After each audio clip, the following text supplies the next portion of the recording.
गौ नीति पर राजनीति, नई गौ नीति लाएंगे सीएम शिवराज। नमस्कार, IND एनालिसिस में आपका स्वागत है। मैं हूं राजेश सक्सेना। जिस तरह से प्रदेश सरकार नई गौ नीति लेकर आ रही है, 12 मई को एक बड़ा सम्मेलन आयोजित किया जा रहा है और जिस तरह से हम बचपन से गाय पर निबंध हमने लिखा है, पढ़ा है, उस समय गाय की तमाम विशेषताएं लिखते हुए हमें इसकी एक अहम खूबी के बारे में नहीं पता था कि ये गाय एक चुनावी मुद्दा भी हो सकती है, क्योंकि मध्य प्रदेश में गाय पर सियासत जारी है। कांग्रेस ने एक बार फिर अपनी सरकार बनने पर हर गांव में गौशाला बनाने का ऐलान किया है, तो बीजेपी की शिवराज सरकार नई गौ नीति लाने जा रही है। सियासत में क्यों अहम हुई गाय, कौन है बड़ा गौ चिंतक, इसी पर आज हमारी चर्चा होगी, क्योंकि जिस तरह से प्रदेश सरकार अब नई गौ नीति लेकर आ रही है, शिवराज सरकार ने गौ नीति लागू करने की तैयारी कर ली है। राजधानी में जुटेंगे 10,000 से ज्यादा गौरक्षक। सरकार के कार्यक्रम में शामिल होंगे गौरक्षक और इसी कार्यक्रम में नई गौ नीति का ऐलान होगा। 12 मई को लाल परेड मैदान में आयोजित होगा कार्यक्रम। सीएम शिवराज कार्यक्रम में गौ नीति की कर सकते हैं घोषणा। 400 से ज्यादा गौ एम्बुलेंस का लोकार्पण भी करेंगे सीएम शिवराज सिंह चौहान। प्रदेश के हर ब्लॉक में चलेगी एक गौ एम्बुलेंस। गौ एम्बुलेंस में डॉक्टर, कंपाउंडर और ड्राइवर रहेंगे। गौ पालन पर किसानों को हर माह 900 रुपए देने का ऐलान कर चुकी है शिवराज सरकार। 2018 में 1000 गौशाला का फार्मूला लेकर आई थी कांग्रेस। शिवराज सिंह चौहान ने किया था देश की पहली गौ कैबिनेट का गठन। मूल गौवंश के पालन को बढ़ावा देने के लिए शिवराज की पुरस्कार योजना। शिवराज सरकार ने की गौ नीति लागू करने की तैयारी।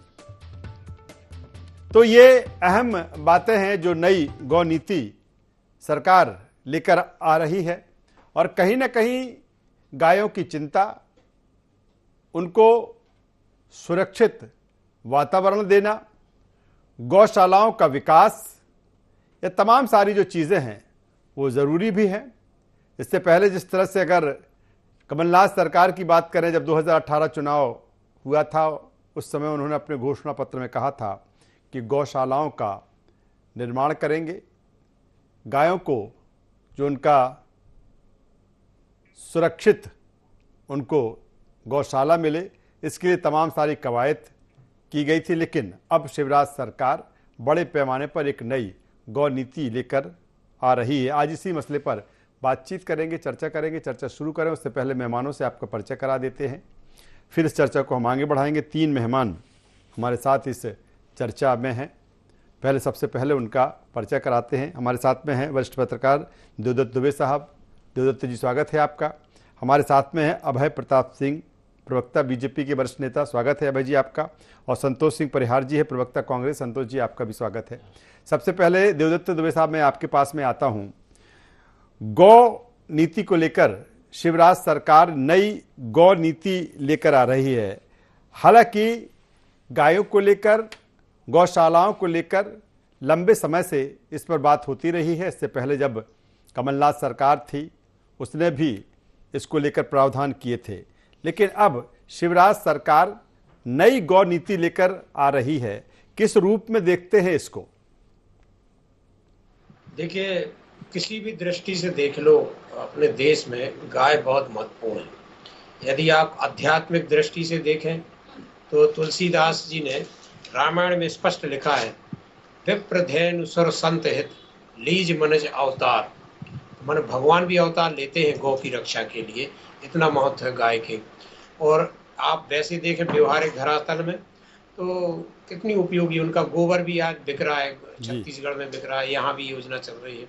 तो इतने बहुमूल्य, अपने आध्यात्मिक दृष्टि से, भौतिक दृष्टि से, सामाजिक हर दृष्टि से गाय हमारे लिए अमूल्य है। तो उसकी तो बहुत पहले ये सब काम हो जाना था, लेकिन ठीक है, जब जागे तब सवेरा की तर्ज पर, क्योंकि इससे न केवल हमारी आध्यात्मिक चेतना का विकास होगा वरन सामाजिक आर्थिक भी विकास होगा। एक गाय जो पाल लेता है, एक परिवार पल जाता है उससे, उसकी हर चीज इतनी महत्वपूर्ण है।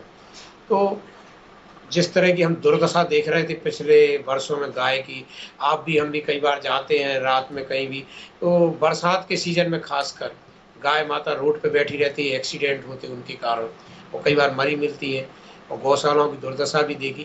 तो इस पर तो सभी को, राजनीति से ऊपर उठकर विषय है राजेश जी, ये सबके लिए सोचनीय विषय है, और इस पर तेजी से काम करना चाहिए। गौ माता के लिए एक तो सड़क पे ना वो बैठे, उनकी आवास की व्यवस्था हो, उनके खाने पीने की व्यवस्था हो। आज हम देख रहे हैं लोग पराली जला देते हैं, अपने हिस्से का काट के रख लिया गेहूं और फिर उसमें आग लगा देते, जबकि उसका भूसा बनता था तो पूरा बरसात का सीजन गौवंश के लिए उपयोगी होता था। तो उस पर भी रोक लगना चाहिए कि पराली ना जला जाए, भूसा के रखने की व्यवस्था की जाए। क्योंकि यदि गाय बचा ली हमने, आप देखो अपने जो ऋषि मुनि या जो संत अपने जो पूर्वज थे, वे सब रिसर्च करके बात रख गए। 33 करोड़ देवताओं का उन्होंने इसलिए निवास बताया था कि आप इसके प्रति आस्था रखो, इसकी रक्षा करो, और इसके कारण आप अपना जीवन यापन भी करो। तो यदि उसमें इतना महत्वपूर्ण है तो उसको अब तक क्यों नहीं। चलिए, बड़ा सवाल यही है, देवदत्त दुबे साहब कह रहे हैं और महत्वता बता रहे हैं कि गाय कितनी पूजनीय है। और आखिर जिस तरह से देवदत्त दुबे साहब कह रहे थे कि आखिर इसमें देरी क्यों, मैं अभय प्रताप सिंह जी के पास में आता हूं। अभय जी, बिल्कुल नई गौ नीति आपकी सरकार लेकर आ रही है, आना भी चाहिए, लेकिन सवाल इसी बात को लेकर है कि जब इस समय कोई चीज़ होती है तो सीधे तौर पर उसको सियासत और राजनीति से जोड़ दिया जाता है। और अगर इससे पहले की सरकार की हम बात करें, भले 15 महीनों में सरकार रही कमलनाथ सरकार, वो कहते हैं हम सही गौ सेवक हम ही हैं, हम गौ नीति लेकर आए थे, इसमें नया क्या है? देखिए, भारतीय जनता पार्टी हमेशा से गाय, गीता और गंगा, जो भारतीय संस्कृति की अहम भारतीय संस्कृति है, उसके रक्षण के लिए हमेशा कदम उठाती रही है। कांग्रेस जिस बात को कह रही है, उससे पहले अगर आप और उससे पहले जाएं तो 2017 में एशिया का सबसे बड़ा गौ अभ्यारण्य आगर जिले के सलारिया में, जहां 6000 गायें रखने की क्षमता है, भारतीय जनता पार्टी ने उसका निर्माण कराया। आज 2009 की जो पशुपालक की गणना है, उसमें 1,87,00,000 गौवंश है, जिसमें करीब जो है 8.5 लाख करीब निराश्रित है, जिसके लिए 600-650 गौशालाएं एनजीओ चला रहे हैं। उसके बाद 1000 से ज्यादा गौशालाएं मनरेगा में निर्माणाधीन हुई हैं, जिसमें 90-93 हजार गौवंश है। तो भारतीय और 900 रुपए जो जैविक खेती के लिए प्रति किसान को देने का शिवराज सरकार ने कहा है। पहला कृषि गो कैबिनेट भारतीय जनता पार्टी शिवराज जी ने, जिसमें कृषि मंत्री, गृह मंत्री, पशुपालन मंत्री, इस सारे 5 विभाग के मंत्रियों को उसमें रखा है, जिससे कि इसका जो है विधिवत जो भी इसमें आते हैं सभी विभागों का समावेश किया है। तो गौ रक्षा के लिए भारतीय जनता पार्टी प्रारंभ से ही अग्रणी रही है, और जो भी गौशालाएं कांग्रेस के 15 महीने में बनी हो, वो भी मनरेगा के अंतर्गत बनी, जिसमें केंद्र सरकार का अंश था। इसलिए सारे क्षेत्रों में, चाहे केंद्र सरकार मोदी जी को हो, चाहे प्रदेश सरकार हो, गौवंश के लिए हमेशा ही, उसके रक्षण के लिए, उसके उत्पादों के लिए, कैसे उसके उत्पादक जो है लोगों के बीच प्रचारित किए जाए, हर तरह से उसके आगे बढ़ाने के लिए भारतीय जनता पार्टी की सरकारों ने काम किया है। चलिए, संतोष सिंह परिहार जी, आप भी जिस तरह से जब आपकी सरकार थी, 15 महीने आपकी सरकार रही, तो गौशालाओं का निर्माण को लेकर जिस तरह से आपके घोषणा पत्र में भी था, लेकिन शिवराज सरकार कहीं ना कहीं इससे आगे जाकर, चाहे वो गौ एम्बुलेंस की हम बात करें, पूरी तरीके से लैस होगी डॉक्टरों से, कंपाउंडरों से 480, या फिर जिस तरह से हम गौ रक्षकों की बात करें, एक बड़ा सम्मेलन आयोजित करने जा रही हैं। मुझे लगता है कि जिस तरह से जो नीति है, नई गौ नीति लेकर शिवराज सरकार आ रही है, इसमें कांग्रेस को दिक्कत क्या है? बेहतरी के लिए है? राजेश जी, हमें कोई दिक्कत नहीं है। हमें दिक्कत इसलिए नहीं कि गौ माता की सेवा हो, गौ माता रोड पे नहीं बैठे, इससे अच्छी बात तो हमारे लिए, पूरे प्रदेश के लिए, जनता के लिए इससे ज़्यादा और क्या हो सकता है। दुख ये नहीं है, दुख ये है कि माननीय कमलनाथ जी ने 1000 जो गौशाला बनाई थी, ना मध्य प्रदेश सरकार के पैसे से थी, ना सेंट्रल गवर्नमेंट के पैसे से थी। वो CSR का जो फंड आता है, जो उस फंड से बनाई थी। लेकिन वो 1000 गौशालाएं आज तक इन लोगों ने हैंडओवर नहीं करी। प्रश्न ये नहीं है, प्रश्न ये है कि मध्य प्रदेश के अंदर आप रोड पे, आप भी निकलते हो, मैं भी निकलता हूँ, सब लोग, गौ माता रोड पे बैठी रहती है, हाईवे बैठी रहती है, कई एक्सीडेंट होते हैं। हमारी माता रोज जो है 56 करोड़ देवी देवता विराजमान है गौ माता में, इसके अंदर कहीं से कोई वो नहीं है। करिए ना, कौन मना कर रहा है, और होना चाहिए। लेकिन दुख तो इस बात की है कि भोपाल के अंदर जब 2123 गौ माता जो है खत्म हो जाती है, उनके कंकाल मिलते हैं, तो ये कितने बड़े दुर्भाग्य का विषय है। ये आपने सब महत्वपूर्ण चैनलों में देखा होगा। हर साल जो है हजारों गौ माताएं मर जाती हैं, हत्या हो जाती है। उनके खाल बेचने के नाम पे जो है, जो नकली टाइप के लोग पूरी तरीके से सौदा करके चमड़े, तो ये दुख का विषय है। होना चाहिए।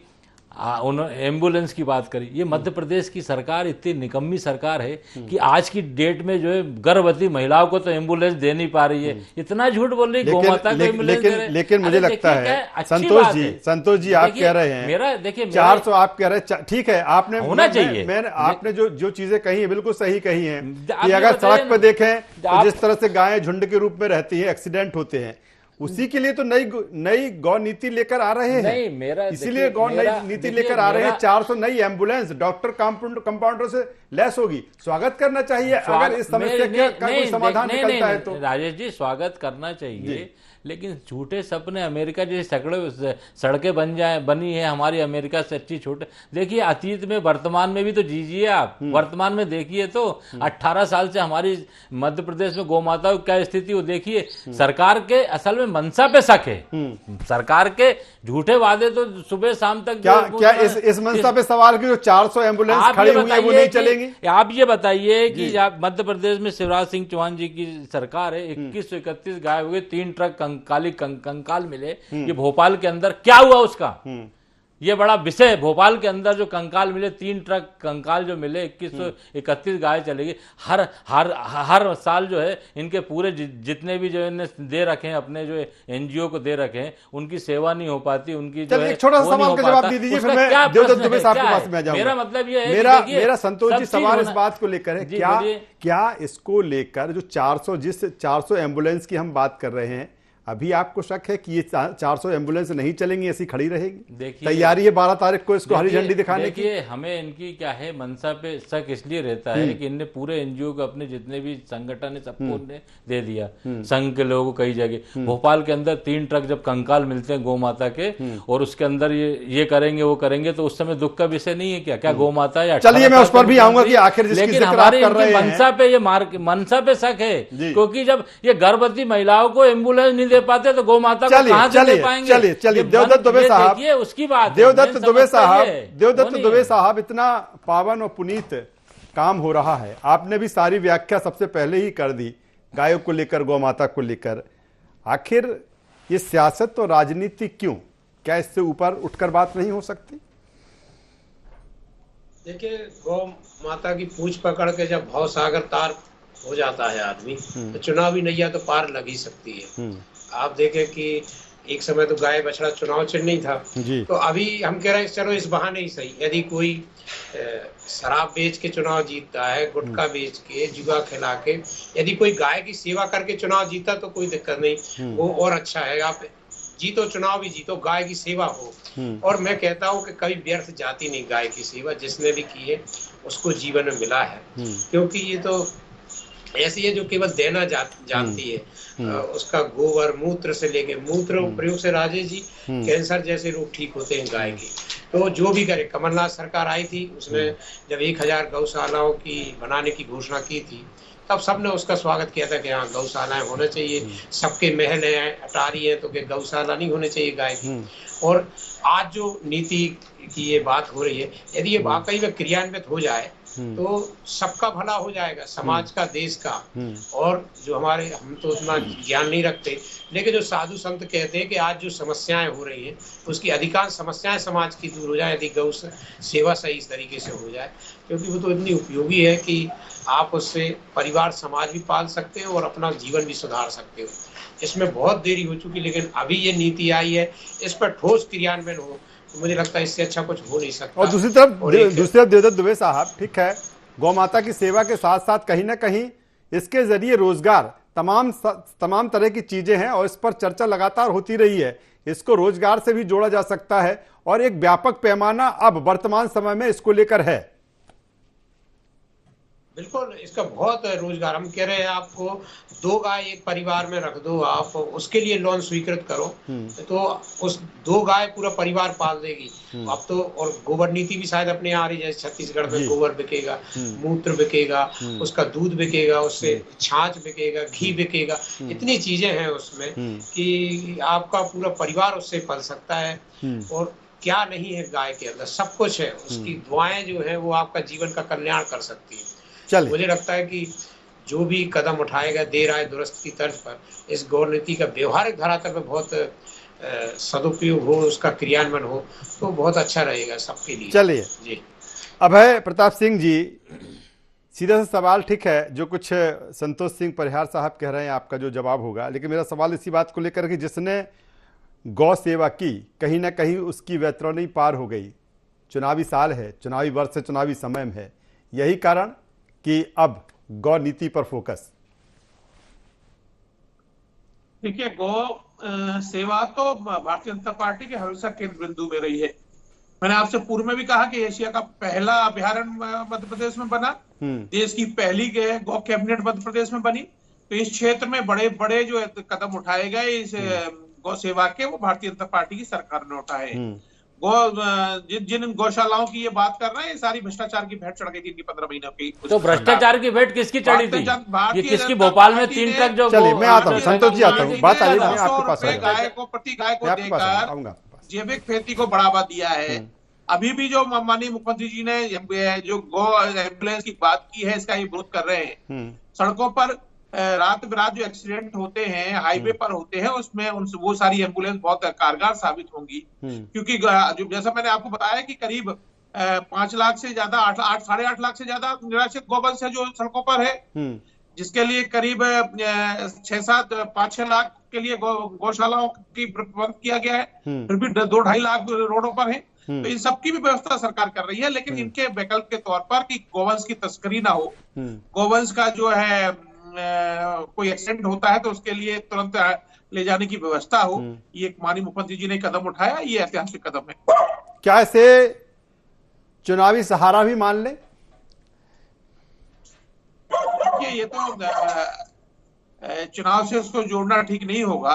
ये तो लगातार प्रशासन की ओर से, शासन की ओर से चलने वाले योजनाएं हैं। जब गौ अभ्यारण्य बनाया 2017 में, चाहे किसी कैबिनेट बनाई हो, तो ये तो इसी तरह का ये गौ नीति भी है, जिसमें जो विषय आया होगा कि इस तरह के एक्सीडेंट होते हैं रोडों पर, उन गौओं को कोई उठाता नहीं है, वहां रखे, वहां वो बहुत समय तक जाम, गाड़ियों का आना जाने में वो बाधित होती है। तो इसलिए क्या इसमें क्या अलग क्या है? क्योंकि वो कह रहे हैं कि हम लेकर आए थे, इसमें अलग क्या है? कह जब कमलनाथ की सरकार थी हम इसको लेकर आए थे, इसमें अलग क्या है जो लेकर आ रहे हैं?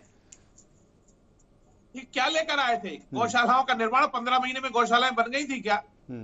1000 गौशालाएं बनी थी, आज तक हिंदू बनी हुई है। अभी जबलपुर में गलत जानकारी मत दो यहाँ पे। ये क्या लेकर आए थे? अरे 28 लाख किसानों का कर्जा माफ हुआ, 1000 गौशालाएं बनी, 51,000 मोदी सरकार के विवाह, कन्या विवाह का हुआ। योजनाओं को अपने नाम से कह के कर देना। और भारतीय जनता पार्टी, जैसा मैंने पहले कहा कि भारतीय संस्कृति में गाय, गीता और गंगा का महत्व रहा है, इसके प्रति भारतीय जनता पार्टी ने हमेशा जो है आगे बढ़कर इनका संरक्षण किया है। चलिए संतोष सिंह जी, चलिए हम उन चीजों से ऊपर उठकर अब इस पर चर्चा करना चाहते हैं जो चीजें हो चुकी हैं, हम उस पर ही अब फोकस न रहे। मेरा सवाल इस बात को लेकर है कि जिस तरह से सरकार लाडली बहना में 1000 रुपए की घोषणा की और दे रही है, रजिस्ट्रेशन हो रहे हैं, आप 1500 लेकर आ गए। अगर अब नई गौ नीति लेकर आ रहे हैं, क्या इस पर कमलनाथ, आपके पीसीसी चीफ कमलनाथ या कांग्रेस, इसको लेकर भी कुछ अब तैयारी है कि नहीं, इनकी जो नई गौ नीति आएगी उससे आगे बढ़कर हम भी इसमें प्रावधान करेंगे, क्या कुछ है? देखिए राजेश जी, सबसे बड़ी बात यह है कि गौ माता का जो जो जो मेन जो नीति है, माननीय कमलनाथ जी ने 1000 गौशाला बनाई थी, और पूरे मध्य प्रदेश में गौ माता रोड पे नहीं बैठे, इसके लिए तो सभी पार्टियों को सभी उसको उससे हटके जो है प्रयास करके जो इनका उत्थान करना चाहिए, क्योंकि गौ माता में सब देवी देवता विराजमान है। हमारी क्या है कि इनकी मंशा, असल में जो दलाल टाइप के जो लोग हैं, पूरे जो इनके एनजीओ के जितने भी हैं, ये भी तो मध्य प्रदेश में सबसे बड़ा विषय है कि 3 ट्रक जो है हड्डियां मिली वहां पे, गौशाला जो इनने बना रखी थी, गौशाला के नाम पे, गौशाला के नाम के पैसे ही खा जाते हैं दलाल टाइप के लोग। तो ये जब तक ब्यूरोक्रेट, जब तक अफसरशाही, जब तक ये आप जो है उनके गौमाता के जब पैसे जो है उनके हिस्से खा के गौमाता भूखी मर जाती हैं, पूरी तस्करी होती है। तो ये जो तो भाई इसी के लिए तो ये तो ठीक है, तो 18 साल से रही है। मैं संतोष सिंह जी, ये समस्या रही है, इसलिए तो नई गौ नीति लेकर आ रहे हैं। आप कह रहे हैं कि आपने ये माना कि सड़क के बीच में बैठी रहती, बिल्कुल सही बात है, एक्सीडेंट होता है, बिल्कुल सही बात है, इसीलिए तो 400 एम्बुलेंस लेकर आ रहे हैं। तो पर ऐसे में अगर ये चीजें हो रही है ना, सुनिए तो आप एक काम करिएगा, ये 400 एम्बुलेंस ले आ रहे हैं, लाखों गौमाता का उद्धार हो जाएगा, तो अच्छा है, ये तो स्वागत योग है, हम स्वागत करते हैं। लेकिन आगे क्या दिखेगा उस पर भी आगे भी आप डिबेट भी उठा लेना। आप तो छत्तीसगढ़ में भूपेश बघेल जी गोबर तक बेच रहे हैं। आपने देखा होगा गौमाता कितना उद्धार हुआ छत्तीसगढ़ में दिख रहा है। तो ये सब चीजें क्या है कि कागजों पे बन के भ्रष्टाचार की भेंट नहीं चढ़ जाए, जैसे अभी योजनाएं चढ़ रही हैं, उस हिसाब से जो है हमारी तो वो है कि बढ़िया गौमाता का वो होना चाहिए। चलिए बिल्कुल, आप छत्तीसगढ़ का आप उदाहरण दे रहे हैं, बेहतर पहल है और कहीं ना कहीं उसकी सराहना होती है। देवदत्त दुबे साहब, क्योंकि अगर चीज कोई बेहतर चीज हो रही है तो समय इसका भी है कि कहीं ना कहीं इन चीजों से उठकर स्वागत होना चाहिए इन चीजों का। हालांकि कि हरदम जो सवाल हैं, कहीं ना कहीं शक की नजर या शक इस बात को लेकर है कि वो एम्बुलेंस चलेगी भी कि नहीं चलेगी, कहां तक उचित है? देखिए, सब अपना अपना धर्म निभाते, विपक्ष का धर्म ही है शक करना नहीं था, और उससे ठीक है ना, उससे सतर्क रहेगा सत्ताधारी दल कि केवल घोषणा नहीं करना नहीं था, इनकी अभी से नजर है। मुझे लगता है कि जो करेगा दिल से गौ माता के हित में संवर्धन, संरक्षण, पालन पोषण में काम, उसको निश्चित रूप से फायदा होगा। और जो केवल बातें करेगा, पाखंड करेगा और नहीं करेगा, उसको नुकसान होगा किसी भी दृष्टि से। तो मैं समझता हूं इसको देवदत्त दुबे साहब, मान लिया जाए कि कहीं ना कहीं गौ माता भी या फिर गौ नीति की बात कर ले, गौशालाओं की बात करें, सियासत और राजनीति के केंद्र बिंदु में रहेगा चुनावी साल में।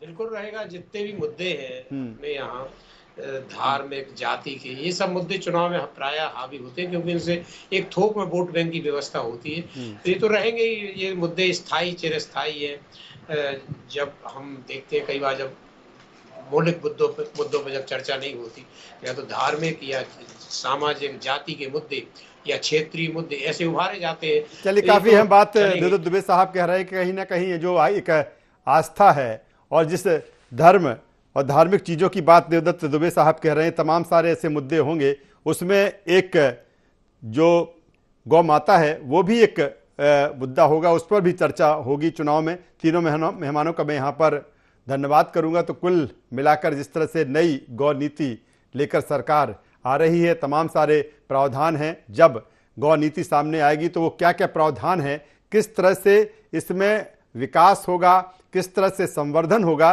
ये तमाम सारी चीज़ें जब नीति आएगी तो उसे हमें देखने को मिलेगी। लेकिन कुल मिलाकर ये सियासत और राजनीति, साथ ही चुनावी मुद्दा भी होगा। IND एनालिसिस में बस इतना ही। IND 24 पर खबरों का सिलसिला लगातार जारी है, बने रहिए हमारे साथ। नमस्कार।